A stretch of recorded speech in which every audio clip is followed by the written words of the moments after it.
família espiritual de Jesus, boa noite.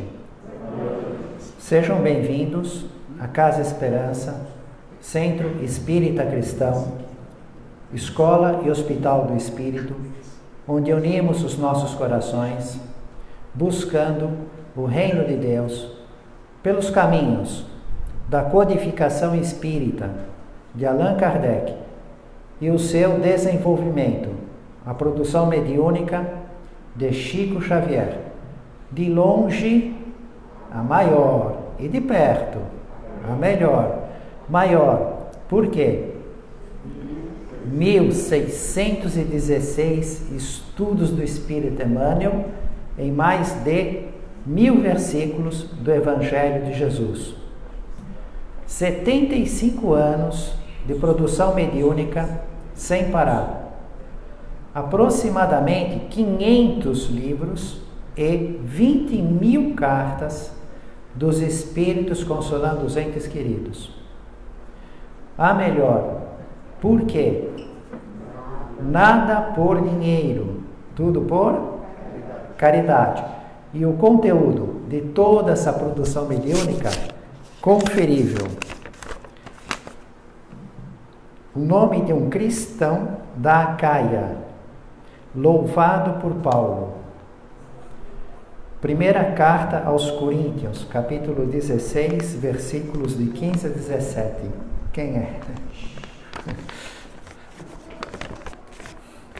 Os detalhes da produção mediúnica de Chico Xavier. É um dos romances históricos, Ave Cristo, há 2000 anos, 50 anos depois, Paulo Estevão e Renúncia. Um desses romances históricos, conferido pelo professor Dr. Roberto Macedo, ninguém sabe o nome? Fortunato. Fortunato. Então, além de estar citado o nome, está de modo correto no livro. Por isso, a produção mediúnica de Chico Xavier é disparado a melhor. Os recados da noite. Hoje, nosso querido irmão João Festoso, com o tema O Testemunho de Tomé. Estamos ansiosos. Esse tema de Tomé, né, vendo para quem? Tomé. Amanhã, quarta-feira, temos o Livro dos Espíritos e o livro Pensamento e Vida, aqui na Casa Esperança Presencial, com ilustração, o tema da fé amanhã, né? Aqui, o tema da fé com o grupo de estudos. E pelo Facebook, aqui no grupo público da Casa Esperança, só no Facebook, o professor Sérgio Trombelli. Aproximadamente uns 20 minutos, o Papo de Fé. Na sexta-feira, se Deus permitir, estaremos aqui.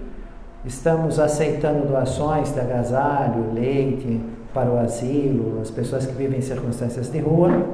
A devolução da sacola, solicitamos até o dia 30 de novembro, terça-feira da próxima semana. Tem um cartãozinho para colocar o nome, uma dedicação de próprio punho. Lembra do Chico Xavier fazendo autógrafo? Aqueles milhares de autógrafos madrugados. Fala, Chico, faz um carimbo, e tanta gente. Carimbo não tem alma. Então deixa a sua alma para a criança em algumas poucas linhas. Quem não tirou sacola e deseja cooperar de algum modo, pode deixar o nome na lista Padrinhos de Última Hora. Lá na entrada, saída da Casa Esperança, tem um sulfite branco, está escrito Padrinhos de Última Hora, nome e telefone. É só colocar o nome e o telefone. No dia 1º de dezembro, a Fátima vem conferir todas as sacolas e sempre tem algum contratempo, algum problema, ela liga para a pessoa e acaba tendo esse socorro aí para completar todas as sacolas das crianças. A agenda 2022, o preço é R$25, mas também é melhor quando ela voltar, ela que está na biblioteca vendendo. Eu vou fazer atendimento fraterno depois da palestra, mas vai estar lá na biblioteca, R$25 a agenda. Tem mais algum recado? Não? Então vamos nos preparar, por favor, o Alessandro.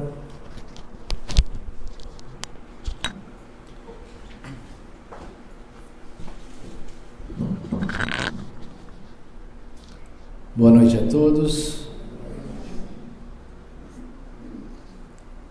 Neste momento, com alegria renovada pela oportunidade de nos reunirmos mais uma noite. Busquemos serenar os nossos pensamentos e os nossos sentimentos, encontrando em nosso íntimo o sentimento de gratidão e elevando a Deus, nosso Pai de amor, nosso Pai de misericórdia e justiça, a nossa gratidão ao nosso Mestre, modelo e guia planetário, Jesus o Cristo, por nos conduzir, por nos orientar. A nossa gratidão aos incansáveis, abnegados e amorosos trabalhadores da espiritualidade deste lar, que certamente desde cedo têm preparado esta ambiência para nos acolher, para nos abraçar, para nos tratar e instruir. A estes queridos irmãos, humildemente, rogamos possam amparar, derramando sobre o nosso querido irmão João Festoso as melhores vibrações, as melhores inspirações, auxiliando no desenvolvimento de sua tarefa nesta noite, pois nos é certo que este irmão sempre nos traz o seu melhor para compartilhar conosco. E a estes irmãos do alto, rogamos também, nos auxiliem a mantermos as condições favoráveis de aprendizado, de reflexão, a fim de que possamos absorver os conteúdos desta noite, sempre com o intuito de transformá-los em instrumentos valorosos de reforma íntima. Que assim seja. Graças a Deus. Bom trabalho, meu irmão. Deus te abençoe.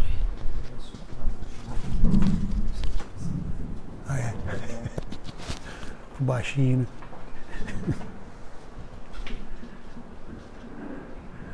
Pronto. Acho que pode acender. Aí.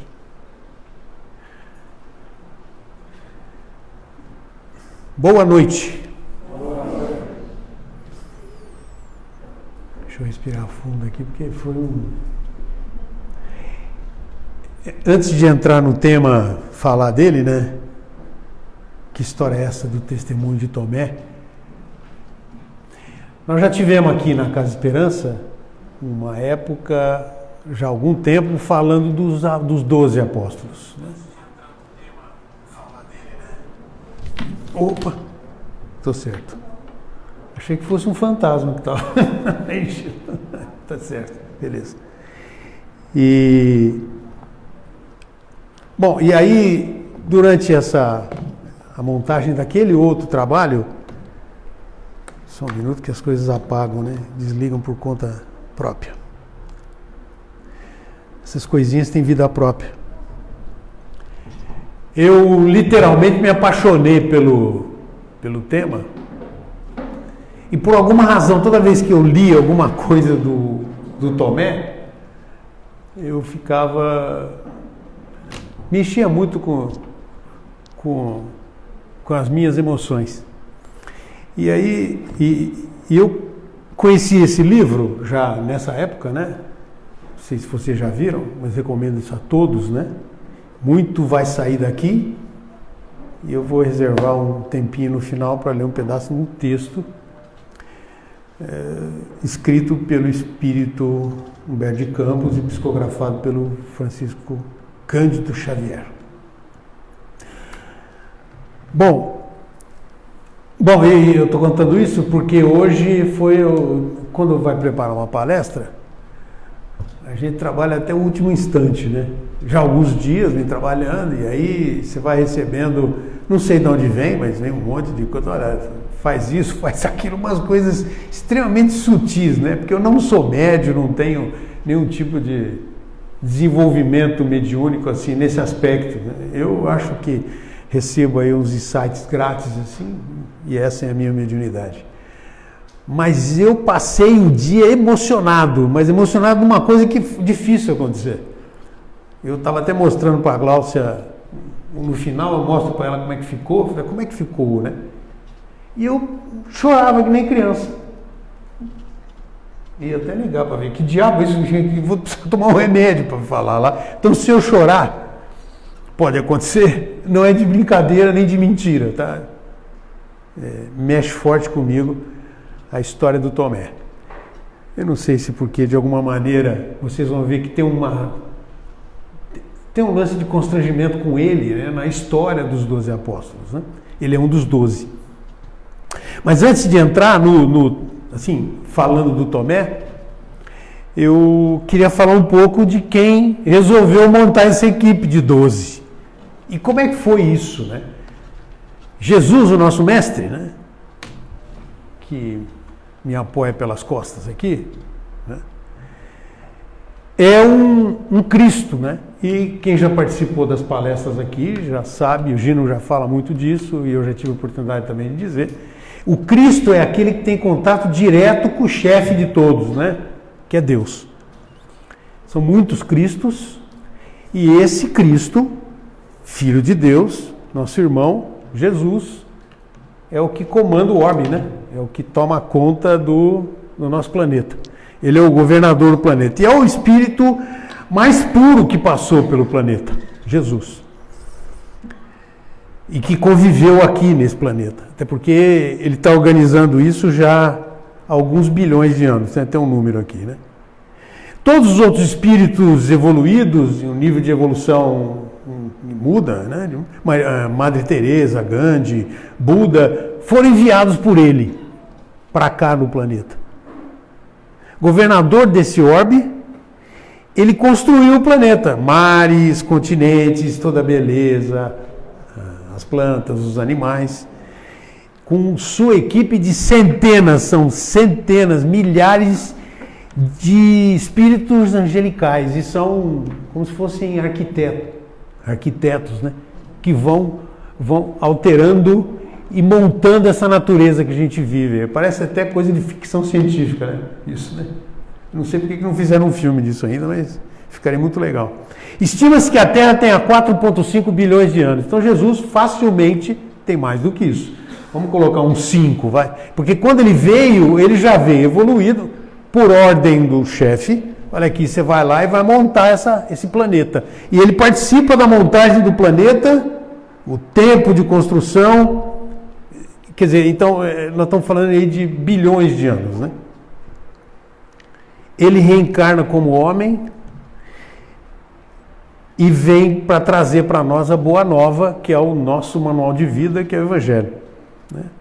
E desenvolver uma obra de regeneração e de formação do ser humano. Essa basicamente é, né? Ao chegar aqui, ele monta uma equipe. E aqui, eu estou fazendo tudo isso para poder arredondar esse fato, que já começa a deixar a gente pensando, mas que inteligência é essa, né?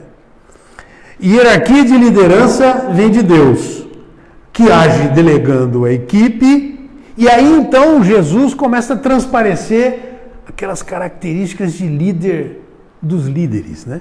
Professor de líder, né? Professor e, como alguns autores mostram, magnífico pedagogo da humanidade. Ele vem para poder fazer o ser humano e a toda a humanidade evoluir. E agora que é? Ele poderia muito bem montar uma equipe de seres angelicais, não podia? 12 anjos daqueles de primeira linha, né? Nível de evolução altíssimo. Não, ele não fez isso. Ele montou uma equipe de humanos. 12 seres humanos parecidos com todos nós. Com todos os defeitos, com todas as virtudes, tudo. Agora, você imagina com um nível de inteligência desse, que isso foi montado num planejamento, né, magnífico. Emmanuel fala um negócio que é interessante, até anotei aqui. Gente como a gente, para nos identificar com eles. Isso que Jesus fez. são os discípulos que depois se transformam em apóstolos. E aí vai uma curiosidade, né? Eu não sabia, mas esse tipo de montagem de treinamento, quem ganha sou eu, viu? O primeiro a ganhar sou eu. A gente aprende que é uma coisa de doido, né? Então, o que é discípulo? Discípulo é aquele que aprende com o seu mestre algum tipo de ciência ou arte. E o que é o apóstolo? Olha isso. Vem do grego. E o significado é enviado, mensageiro, embaixador e procurador. Enquanto Jesus caminhou aqui durante o tempo com eles, eles eram discípulos. Depois que Jesus ressuscita e deixa eles por conta deles, eles passam a ser apóstolos. Bacana isso, né? Pois é. Tudo tem uma explicação aqui, né? Nada passa desapercebido. Esses detalhes que encantam, né? E que começa a emocionar. E quem são os 12? E por que 12? Esse 12 tem todo um simbolismo, né? Simbolismo das 12 tribos de Israel, dos 12 patriarcas. Isso, inclusive, está escrito no Apocalipse, capítulo 21, versículo 9. Jesus escolhe de acordo com o que ele precisava. E não leva em consideração mérito ou capacidade intelectual, não, mas muito mais pelas características humanas desses 12 homens, né? E escolhe seres muito parecidos conosco, com nós, com o ser humano que vive aqui no planeta. Num planeta, voltando de novo, vale a pena isso, né? Porque todo o tempo vai ficar assim, num planeta de provas e expiações. Então, quem está aqui, está precisando estar aqui, né?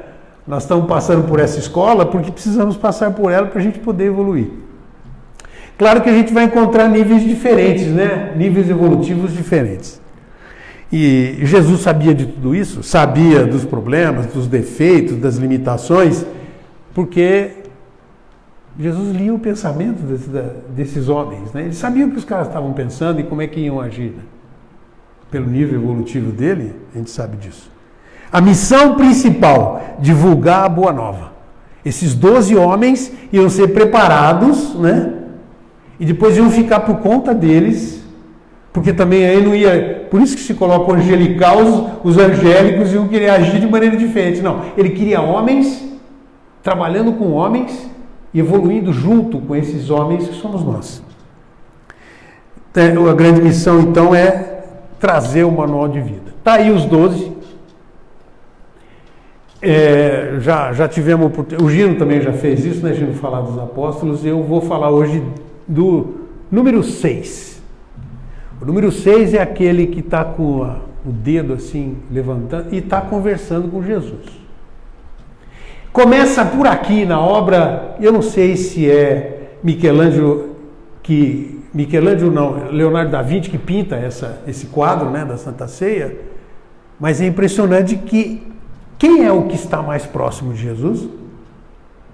É ele, Tomé. A partir daqui eu já começo a ficar meio... começo a derreter que nem manteiga. Porque vão acontecer coisas que parece... Claro que tinha política, né? Mas é uma política assim, parece que foi feito isso, né? Algumas coisas dessa rotulagem que foi feita para Tomé, que é o cara incrédulo, que é o descrente, todos nós imaginamos isso, né? Ouvimos isso durante toda a vida. Ele é o apóstolo do ver para crer. Bom, nós vamos conversar se é isso mesmo, né? Bom, então estão aí. Vamos falar então quem era Tomé. Judas Tomé, o nome dele. Depois eu explico esse negócio do Judas, né? Porque na verdade são 3 Judas entre os 12. Tomás ou Tomás. É Tomé na língua portuguesa. Aí você vai lá na Inglaterra ou vai lá nos países ali da Grã-Bretanha, tem o St. Thomas. Importantíssimo, né? É ele, São Tomé. E o Dídimo, que é o outro nome dele. Dídimo vem do grego, né? E na verdade significa gêmeo, mas ninguém nunca falou do outro gêmeo, né? A gente não tem dado nenhum sobre isso. Então o verdadeiro nome de Tomé é Judas Tomé. E assim ele é mencionado em alguns trechos do Evangelho. Na Igreja Ortodoxa, e aqui vão ter alguns dados que são coletados históricos, né? Porque nós estamos falando de 2000 anos atrás, né? De algum modo, em 1945 aparece o Evangelho Gnóstico de Tomé. E a partir dali, o que é gnóstico são textos antigos que o cristianismo ainda nem conhecia, isso quer dizer gnóstico, né? Ele fala: eis as palavras secretas de Jesus, o vivo, disse o que Dídimo Judas Tomé escreveu. Bom, então, eu falei negócio do Judas, né? Judas quer dizer, Judá quer dizer abençoado ou louvado. Então, entre os 12, nós vamos encontrar 3. O Judas Tomé, ele é chamado assim várias vezes. E os outros 2, que é o Judas Tadeu, São Judas Tadeu, né? Tem uma igreja em São Paulo, São Judas Tadeu ali, na região de Jabaquara, né? Ou Lebeu, e Judas Iscariotes, o nosso Judas. Iscariotes porque ele nasceu em Iscariotes, que é uma cidade. Cultura quase útil, né? Eu estou contando coisa aqui que daqui para entrar no tema aqui devagarinho, para não chacoalhar muito. Segundo Humberto Campos, ele nasceu na mesma cidade da Maria de Magdala. Ele nasceu no território da Maria, né? Ele nasceu em Dalmanuta, isso está escrito no livro, nesse livro aqui, no Boa Nova, né? Era filho de pescadores, assim como o João Evangelista, que pelo contato no próprio Evangelho, devia ser muito íntimo dele, amigos próximos, né? Então eu vou repetir o que eu estava falando. Tomé foi considerado durante todo esse tempo como aquele que era descrente. Eu vou colocar ponto de interrogação aí. Descrente? Pois é. O apóstolo que duvidou, o homem que do ver para crer. Ele afirmou mesmo isso aí, inclusive uma característica importante, que com certeza Jesus sabia que ele precisaria de alguém com essas características, né? Que só vendo ele acreditaria na ressurreição de Jesus. Então, 8 dias depois, eu vou contar essa história, nós vamos ver em detalhes a seguir. Então, vou começar a falar primeiro desse negócio do descrente. Será que o apóstolo era um apóstolo descrente? Olha essa aqui, ó. Vamos trazer João para... Em João 20, 25, ele fala assim: os outros discípulos então lhe disseram: Tomé, nós vimos o Senhor. Mas ele lhes disse: se eu não vir em suas mãos o lugar dos cravos, e se não puser meu dedo no lugar dos cravos e minha mão no seu lado, né, onde tinha a chaga da espada, não crerei. Esse é o Tomé. A partir daí, já criaram o rótulo para ele, meteram aqui na testa assim, né? O descrente. Continua. 8 dias depois, acham-se os discípulos de novo dentro da casa e Tomé está agora com eles, 8 dias depois. Ele esperou isso, porque o pessoal já tinha cantado em prosa e verso, olha, super feliz que tinham visto Jesus. Jesus veio, as portas, olha o detalhe, as portas estavam fechadas. Eu queria que você conseguisse fazer esse teatro mental aí agora. Imagina você sentado num ambiente com meia dúzia de pessoas, de repente surge alguém na tua frente e surge Jesus. Qual seria a nossa reação, né? Aí eu começo a chorar já. Porque deve ser uma pancada, né? Porque o cara, essas pessoas eram apaixonadas nele, né? Na pessoa de Jesus. Eles amavam muito o Mestre. E ele diz: a paz esteja convosco. Disse depois a Tomé: põe o teu dedo aqui e vê as minhas mãos. Estende tua mão e põe-na no meu lado. E não sejas incrédulo, mas crê. Respondeu-lhe Tomé: meu Senhor, meu Deus. Isso aqui foi muito mal interpretado, até hoje é mal interpretado, porque Essa frase, para algumas religiões, queria dizer que Jesus era Deus. E a gente sabe, como bons espíritas, que Jesus não é Deus. Jesus é filho de Deus. Um espírito extremamente evoluído, né? E aí Jesus disse para ele: porque viste, creste, felizes os que não viram e creram. De novo, mal interpretado, né? Porque a interpretação fala, quer dizer que então você que não viu está errado. Não, exatamente nessa frase estão duas visões, né? A visão daquele que está ainda com a fé em fase construtiva, né? Está evoluindo, e outros que já estão, que acreditam e que são felizes, né? Agora, eu vou recolocar a frase meu Senhor, meu Deus. Quando a pancada deve ter sido fortíssima, né? Um burro no peito. Jesus aparece na frente dele e fala, meu Deus, meu Senhor. Isso tem um monte de estudo que diz que é assim a frase, né? Em dois momentos. Ele fica extasiado, a partir dali ele tem uma mudança parecida com a mesma mudança de Paulo ao caminho de Damasco. Se ele tinha alguma dúvida, a partir dali ele acabou, né? Ele toma um golpe, né? Imagina, eu sempre penso, né? Se coloca nesse lugar e imagina o que a gente sentiria de ver Jesus. Ué, mas de repente, com as portas fechadas, alguns estudiosos, aí você vai ler, eles dizem que os romanos ficavam procurando o pessoal que estava seguindo Jesus. E eles trancavam tudo, então estava tudo trancado, não era só por isso. Mas por onde entrou, né?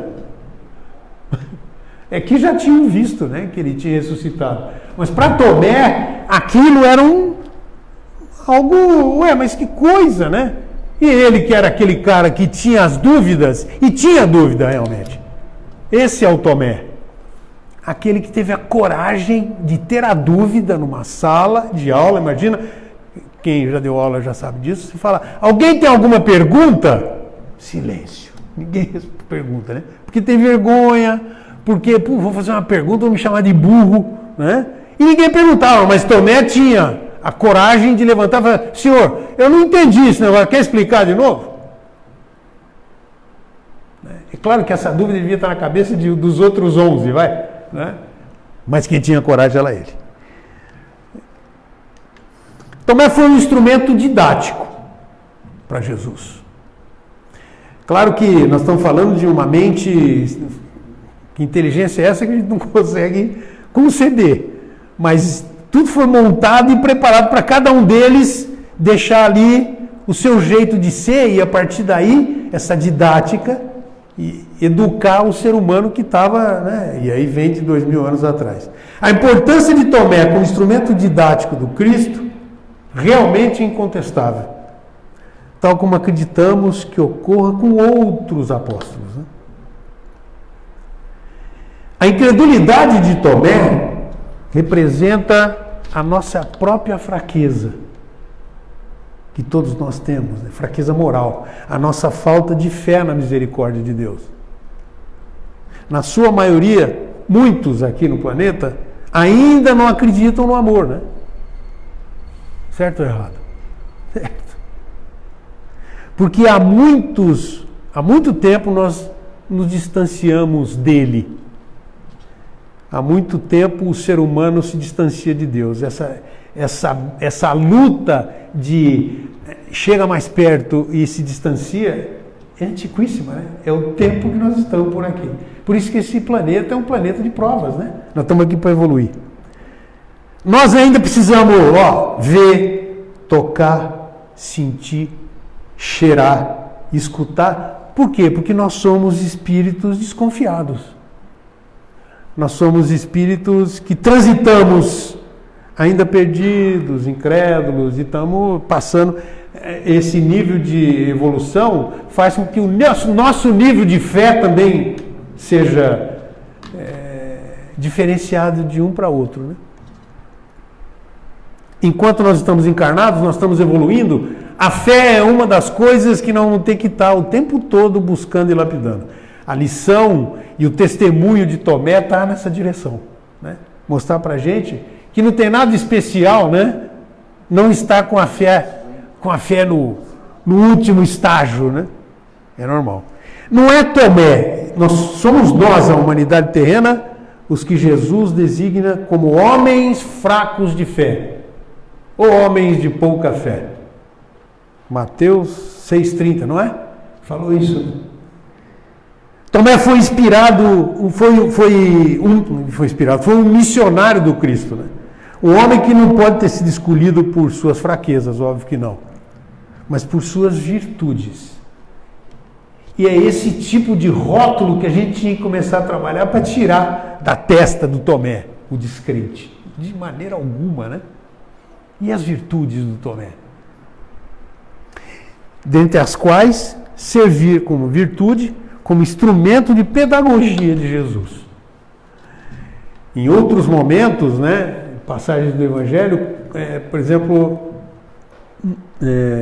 ele se oferece, olha, eu preciso fazer um milagre para mostrar que eu consigo ressuscitar Lázaro. Ele se oferece, não, mas você quer me usar para fazer isso? Tranquilo.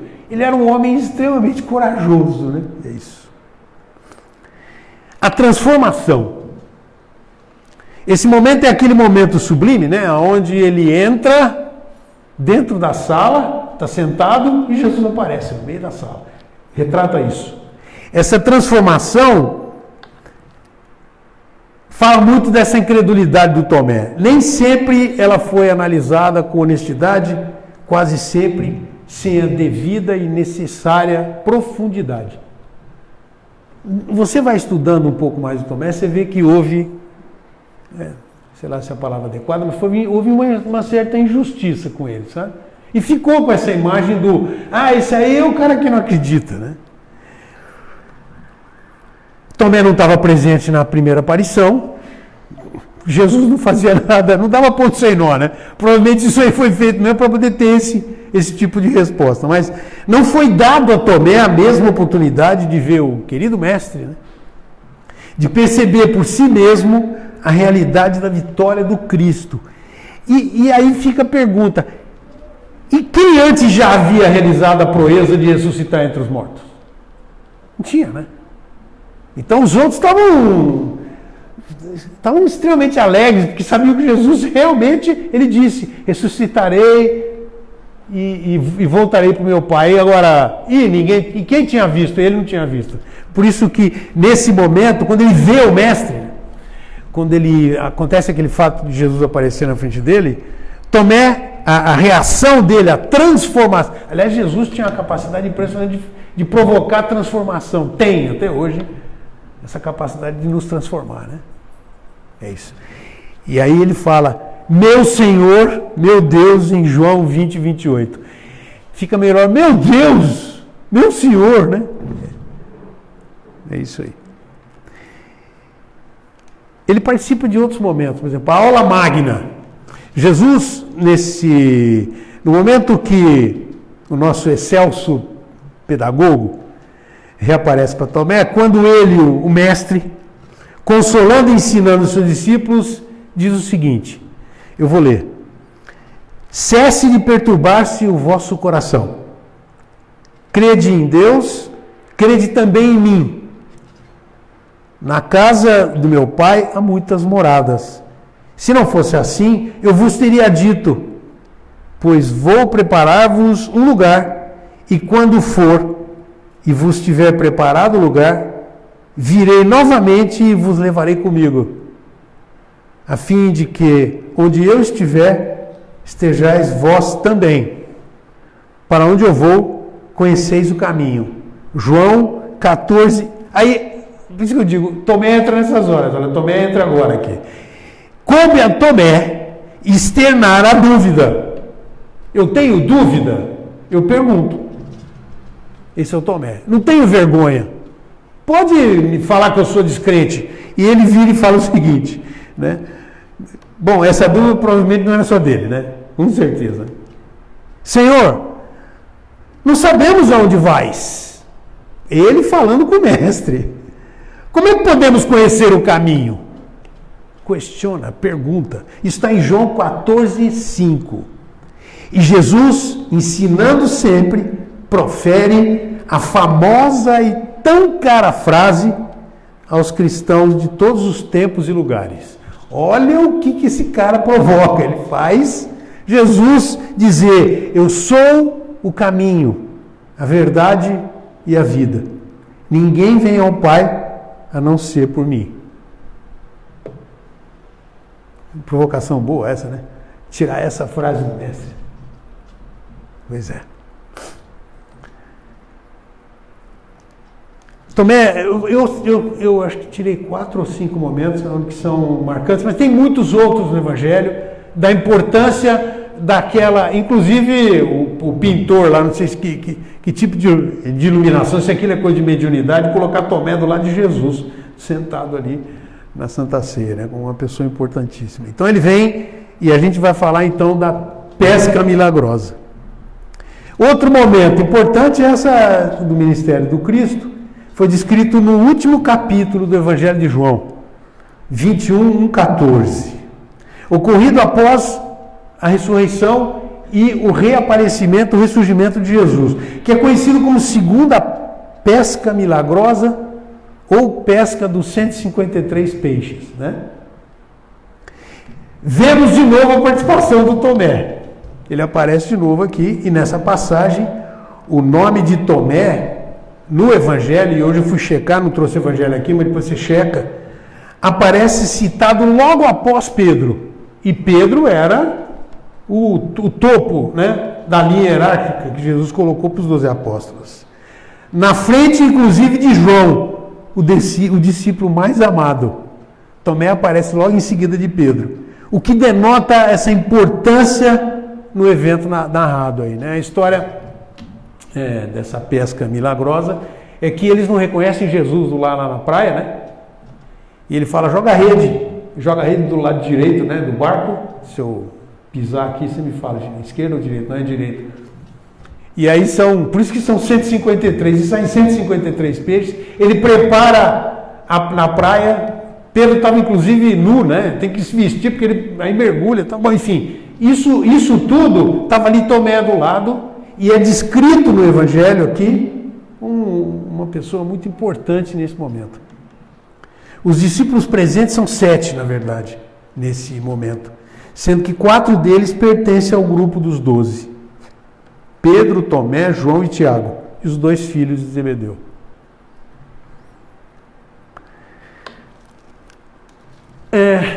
Santo Agostinho sempre aparece nas minhas palestras, porque eu adoro isso. E eu não forço a barra, tá? Não forço a barra. Um dia alguém vai entender isso aí. Eu estou mexendo, de repente aparece Santo Agostinho com alguma frase. A dúvida de Tomé, contudo, era positiva. Se não por ele próprio, que não conseguia crer naquilo que não podia ver, ou que não podia tocar, ele não conseguia fazer isso, né? Ele tinha que perguntar, ele tinha que questionar, ele tinha que buscar. Ele não caía nessa de fé cega. Aliás, nós espíritas conhecemos muito essa história da fé raciocinada, né? Esse talvez seja o mais importante dos 12 apóstolos da fé raciocinada. Eu não acredito simplesmente. Eu vou perguntar, vou questionar, vou atrás e quero saber como é que é isso. Se para ele não, ao menos ao futuro do cristianismo, Tomé foi fundamental. Porque nós todos aqui, com certeza, temos dúvidas e cada hora surge uma. E a gente não pode, isso aqui é um exemplo para a gente lapidar a nossa fé. A gente só consegue lapidar a nossa fé se a gente for atrás, né? Alguém fala, é assim? Não, mas um pouquinho, por que é assim? Eu acho que talvez a identificação é porque eu venho de uma pessoalmente, né, venho de uma área técnica. Procurei minha vida inteira um lugar para poder entender as coisas, eu só vim entender as coisas aqui. Eu acho que tem um Tomé dentro de mim o tempo todo, né, que às vezes atormenta a gente, né? Às vezes você passa a ser o chato que, esse cara não acredita, vive questionando. Né? Estamos olhando para o chefe do questionamento, né? O mestre do questionamento. E nas palavras de Santo Agostinho, olha que coisa linda, né? Ele duvidou para que nós crêssemos. Não é impressionante isso, né? Consegue, numa frase com 4 palavras, falar tudo. Grande Santo Agostinho.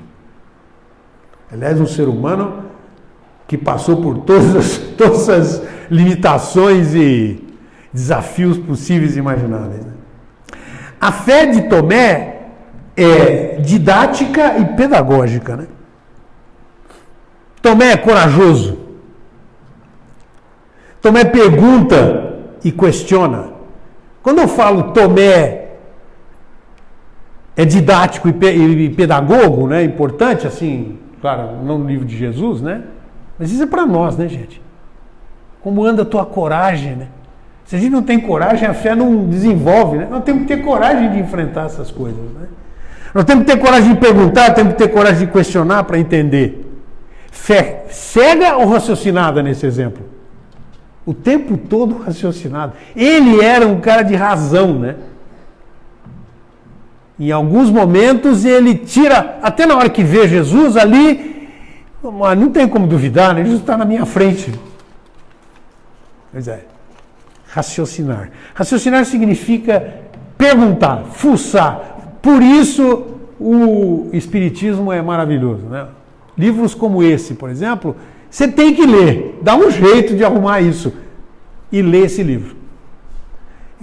E toda a obra do Chico, né? Emmanuel, gente, Humberto de Campos, eu vou depois pedir licença para você no final aí, daqui a pouco estou chegando, de ler um pedaço, uma página do que esse homem, em espírito, claro, Humberto de Campos escreve. Paciência e perseverança para esperar o tempo. Está evoluindo a fé, né? 8 dias depois ele recebe a visita. Aí, 8 dias. Todo mundo falando que Jesus já tinha aparecido, ele não tinha visto ainda. Eu imagino a agonia que eu ficaria, né? Na verdade, o tempo é tempo de quem? A agenda é do chefe lá. Não, mas eu quero fazer tal coisa, eu coloco na minha meta que a data é tal. Prepare-se para mudar essa data. E quem vai pôr a data é o chefe. Nossa, como eu já sofri com isso. Quantos de nós, né? Estabelece um negócio, não acontece, você começa a sofrer. Calma, devagar. O tempo não é nosso, o tempo é do chefe maior. Verdadeiro professor, interessante. Professor, né? Ele, Tomé, próximo à nossa humanidade e do processo evolutivo que a gente vive aqui no planeta. Ele foi o homem em evolução. Perfeito, né? Porque as coisas que ele viveu.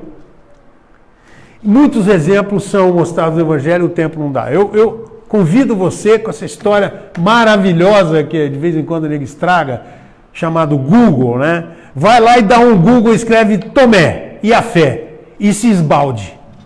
Tem de coisa maravilhosa a história desse homem, né? E depois nos livros, você pode pesquisar dentro dos próprios livros da doutrina, né? Ele aparece várias vezes com esses exemplos. Eu citei 4, só tem um monte, né? Só puxei 4 porque eu falei, bom, como é que eu vou escolher isso, né? Não tem, né? Porque em termos de... Se a gente olhar para o Tomé e a fé, eu queria colocar só algumas coisinhas. A vida de Tomé mostra um pouco de cada um de nós. Somos discípulos do Cristo. Queremos ser corajosos com a fé, como Tomé quis ser. Mas às vezes a gente não entende o significado das coisas espirituais, né? Então a gente vem na casa espírita, participa da palestra, pega um livro, estuda e tal, mas tem que pesquisar, porque não vai cair do céu, né? Você vai ter que correr atrás e buscar. Até cai do céu, mas vai ter que sair pesquisando. Procurar entender. Mas existem situações que a gente não consegue entender. Como é que você resolve isso? Perguntando, conversando. A casa espírita oferece uma série de... O espiritismo, né? Oferece uma série de chances, né? Em Coríntios 2,14 tem uma frase que é muito interessante. Fala assim, o homem natural não aceita as coisas do Espírito de Deus porque eles são loucura. E não pode entendê-las. porque elas discernem espiritualmente. Está escrito lá no Velho Testamento, isso aqui é Coríntios, né? Não é no Velho, não. É isso mesmo, é carta de Paulo aos Coríntios 2,14, estou falando, é novo. É Paulo aqui. Mas como fez Tomé, devemos continuar seguindo Jesus na esperança de aprender cada vez mais, sendo perseverantes na fé. Trazendo uma imagem que Jesus trouxe para nós, né? Que a fé é como se fosse um grão de mostarda, né? Figuras que Jesus usou para explicar para as mentes simples, as nossas mentes, né? Que a nossa fé é pequena, né? Olha lá o grãozinho de mostarda, né? É pequeno mesmo. Se você colocar no bolso, ele some, é pequenininho, né? Mas depois que brota e cresce, vira uma árvore frondosa, né? E Jesus compara a fé com uma semente de mostarda muito pequena, mas que cresce. Diz Lucas em 17,6. Isso nos ensina ainda que a nossa fé pode ser pequena, mas ela pode crescer. Então trabalhar isso no dia a dia é um trabalho individual, né? Você pode contar com o apoio de outros, mas depende de cada um de nós. Se por algum momento eu fraquejei na fé, continua a buscar mais fé e se fortaleça. E se algum dia você duvidou, nada te impede de crer de novo, né? Essa é a grande vantagem da gente amanhã poder ser diferente do que fomos hoje. Por isso a gente tem que estar ligado. E o Espiritismo faz isso com a gente todo dia, né? Faz uma autoavaliação aí, como é que está a tua fé? Balanceia ali e tal, enfim. Eu trouxe algumas coisas que muitas pessoas perguntam, e agora isso aqui é muito histórico, né? Sai fora, isso aí são os historiadores que fazem. Como foram os últimos dias de Judas Tomé? É isso. Judas Tomé é como ele é conhecido no Oriente. Tomé sai da região onde estava ali com Jesus e anda longe, né? Passa pela Babilônia, pela Pérsia, pela Etiópia, né? Pela Etiópia asiática, China e Índia, e vai divulgar o trabalho da Boa Nova nesses países que são países, né, inclusive com outras religiões, né? Mas ele vai lá e inclusive diz que tem manuscritos lá que foram feitos e trabalhados por ele. O local normalmente aceito na atualidade como o túmulo de São Tomé, o dia de comemoração de São Tomé é 3 de junho. Em Milápora, um distrito da grande cidade portuária de Madrasta, na costa de Coromandel, no sul da Índia. Tomé foi martirizado e morreu sob martírio, né? E teria sido morto provavelmente no ano de 72 depois de Cristo. Outros acreditam, e aí tem um monte de lenda que não tem prova disso, porque 2000 anos atrás, que Tomé, aqui aparece a história da sua importância, né? Está em Edessa, na Grécia, e outros ainda teriam transportado para o Ocidente, estando junto com Pedro e com Paulo. Então, mais uma vez, demonstra a importância dele entre os 12 apóstolos de Jesus. Vai cair, né? Está escorregando aqui, peraí. Bom, eu vou ler um texto aqui para terminar, que tem a ver com o assunto, claro, né? Que está no capítulo 16 do livro Boa Nova. É a última parte do capítulo. Então, paciência e prepara o teu espírito, porque é muito emocionante isso aí. Não obstante a advertência do Messias, feita do cimo da cruz, da humilhação e do sofrimento, o discípulo continuava naquela atitude que se caracterizava por dúvidas quase invencíveis. Isso a vida dele, né? Dúvidas muitas vezes invencíveis. Considerava o Cristo a mais alta figura da humanidade tratando-se do amor que ilumina as estradas escabrosas da vida material. Quem está escrevendo aqui é o poeta Humberto de Campos. Então, tem uma grande força poética isso. Mas que no que se referia ao raciocínio, Tomé mantinha certas restrições. Sua alma se deixava empolgar por inúmeras indecisões.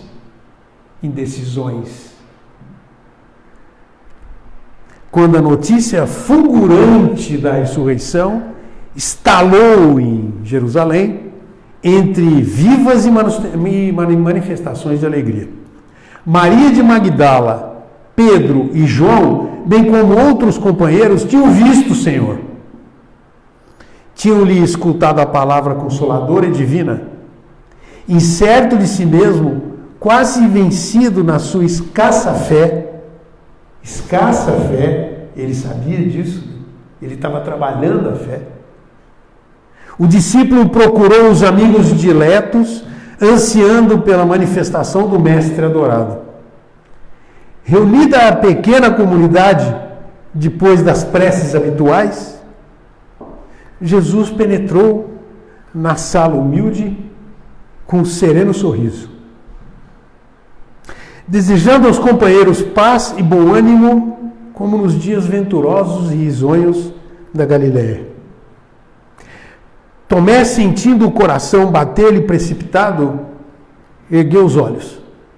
O Senhor, percebendo-lhe os pensamentos mais ocultos, aproximou-se do discípulo de fé vacilante e o convidou a tocar-lhe as chagas. Depois de pronunciar as palavras que as narrativas apostólicas registraram, acrescentou bondosamente: Tomé, põe a tua mão nas minhas chagas e não te esqueças de que é o sinal. Então, a razão fria do apóstolo notou que um clarão novo o invadia e lhe penetrava a alma. Compreendeu finalmente que o martírio do coração que ama se reveste de misterioso poder. Tocado pela humildade do Mestre, redivivo, prosternou-se e chorou. Suas lágrimas eram de ventura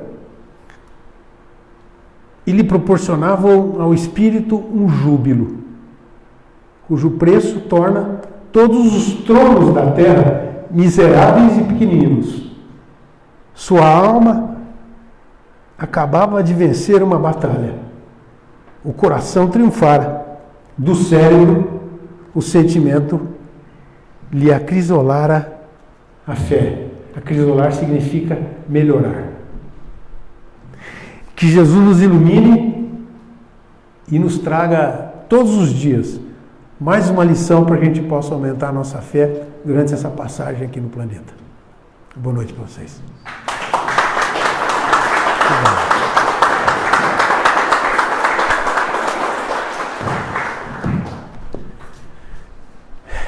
Regina.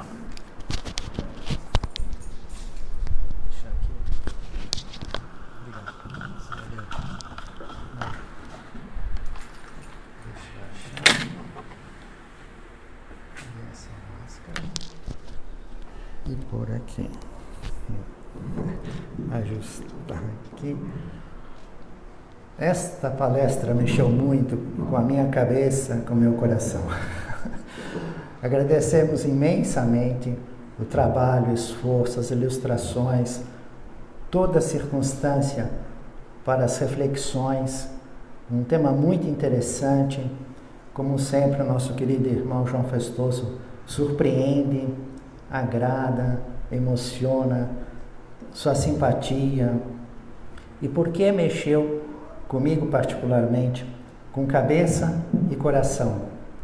Cabeça no raciocínio, porque me fez lembrar em muitas passagens da palestra as pessoas perguntando para o Chico Xavier: ô Chico, qual é a novidade? E as pessoas perguntavam, porque imagina só a quantidade de novidades que tinha o Chico. Vieram 8.000 espíritos e fizeram 20.000 cartas. E nesse conteúdo, além de mais de 200.000 nomes citados de relacionamento desses espíritos com seus entes queridos, era um drama atrás do outro. Era acidente, era assassinato, era afogamento, era coisas de casa. E na vida no mundo espiritual, veio o espírito André Luiz e veio descortinar uma montanha de coisas. Os animais, os equipamentos, a hierarquia, as trevas, os espíritos, um monte de coisa. E o Chico não se refere a isso. O Chico falava, a novidade, você quer saber a novidade? A novidade é o Evangelho. Mas por que o Chico respondia que a novidade é o Evangelho? Algumas das circunstâncias foram colocadas aqui. Uma delas, o problema da letra, da literatura, do texto, a interpretação literal e a compreensão espiritual para poder compreender o texto. Porque como nós vimos, em frase que o João deu muito relevo, ó meu Deus, né? Ó meu Deus, meu mestre, meu Deus. Jesus falava em português? Que idioma Jesus falava? Aramaico, no dia a dia corrente, e quando ele se referia aos mandamentos de Moisés, o hebraico. Porque o hebraico é inalterável, está igual até hoje nos mandamentos de Moisés. Eu tenho a Torá, trago várias vezes aqui nos nossos estudos. É bem parecido. Quantas palavras tinham nesse idioma? Menos de 8.000. Quantas palavras nós temos no nosso, no português, onde vamos ler o Evangelho? 300.000.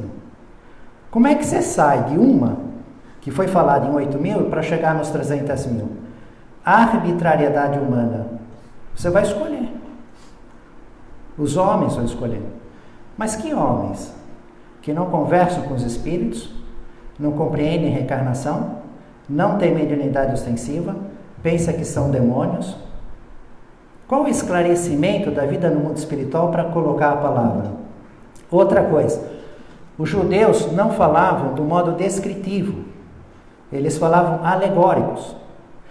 Eles diziam uma coisa para representar outra. Se eu falar para vocês, aquilo vai ser canja de galinha, né? Um time vai jogar com o outro, vai ser canja. O que vocês entendem? Vai ser fácil. Ninguém vai pensar que vai pegar a galinha, matar por nada, né? É uma forma de dizer. Quando ele se refere, que eles disseram, olha, a reunião era às portas fechadas, significa que foi manifestação de espírito. O espírito entra e se manifesta, não é carne e sangue, é estar presente em forma espiritual. É um jeito de dizer, uma expressão do idioma. Outro problema enorme, não tem cópia em aramaico, nem em hebraico não tem. São vários idiomas, a maior parte em grego. E o grego é descritivo. Se for descrever uma moça bonita, o grego vai dar a altura, a cor da pele, as dimensões, o peso. O judeu falaria, olha que flor maravilhosa.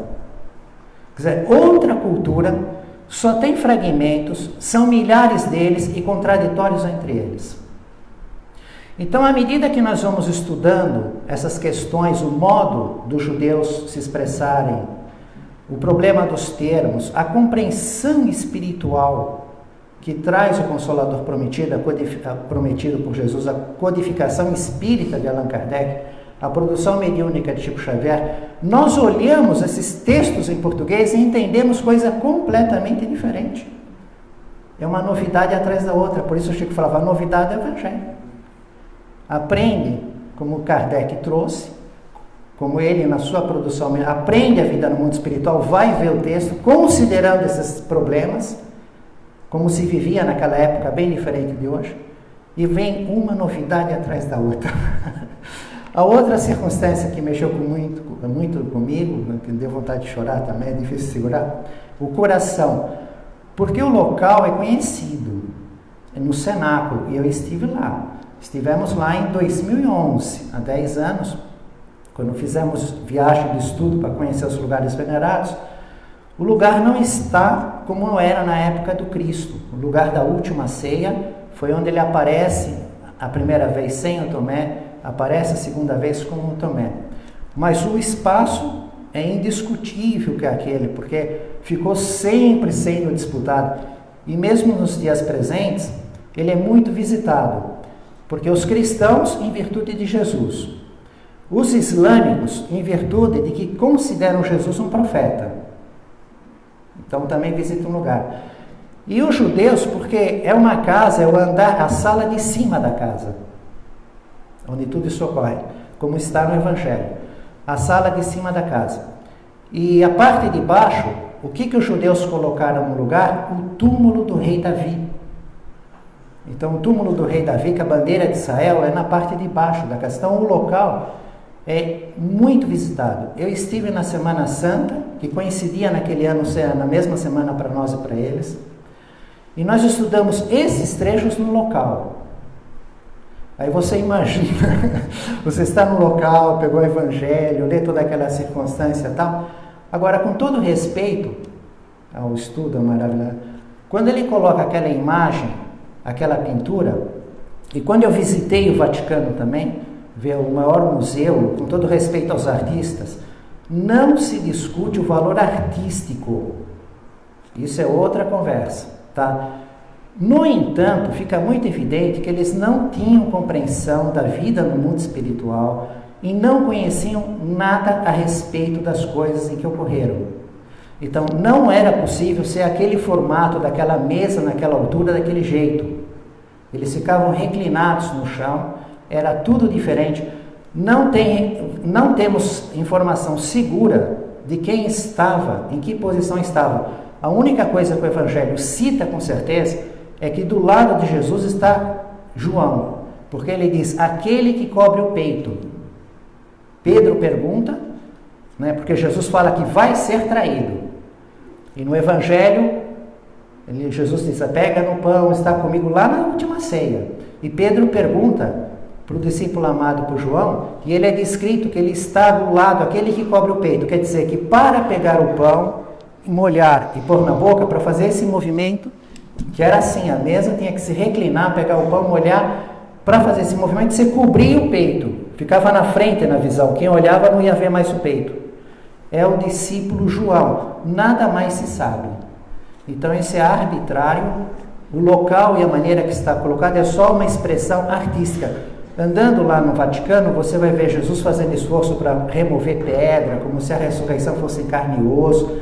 Não conheciam os locais totalmente pintados e as esculturas completamente diferentes, leigos, em relação aos locais que aconteceram os fatos. Mas isso não tira o valor da intenção e o valor artístico das obras. Agora vamos então encerrar. Eu solicito alguém para fazer uma prece, um voluntário, se não tiver ninguém vai fazer. Temos um voluntário? Então, João, você poderia fazer? Encerrar a nossa noite com a prece, por favor.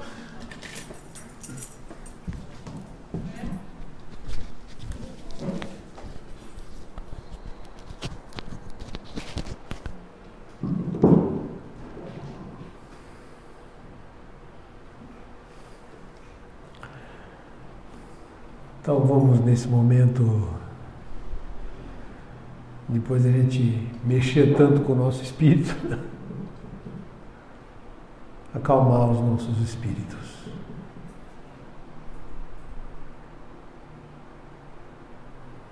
E pedir, primeiro acho que antes de mais nada agradecer, né?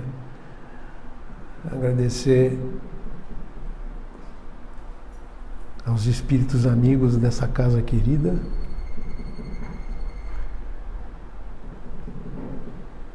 nessa noite sagradíssima, em que ousamos, né, falar do Mestre, contar algumas de suas passagens por aqui, agradecer a inspiração,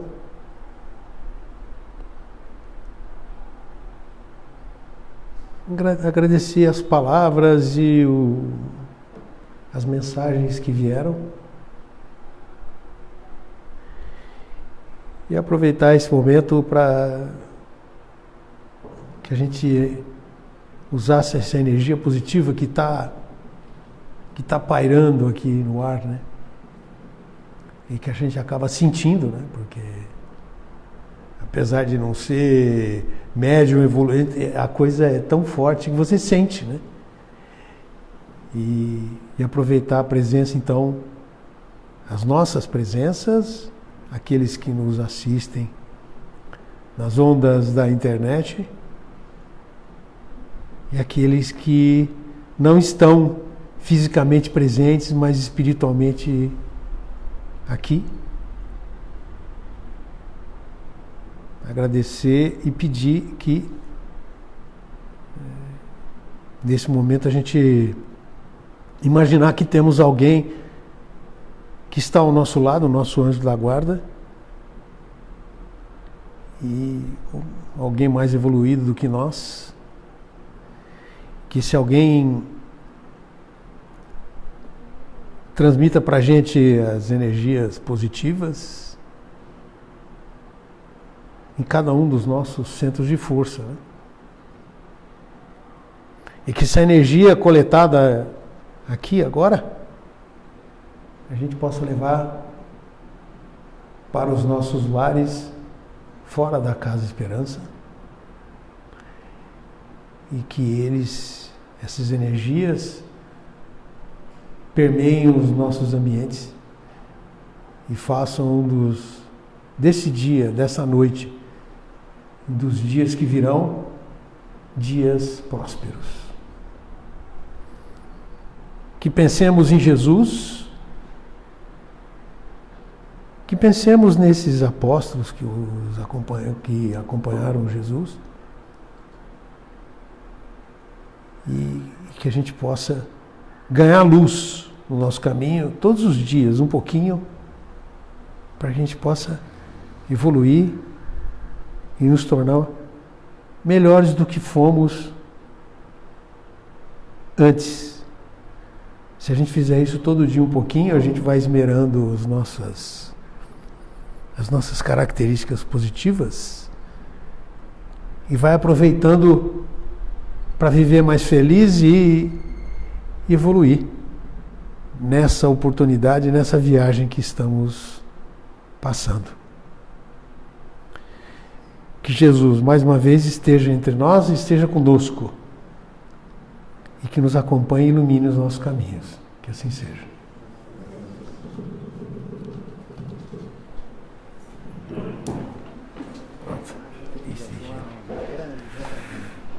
Obrigado, Gino.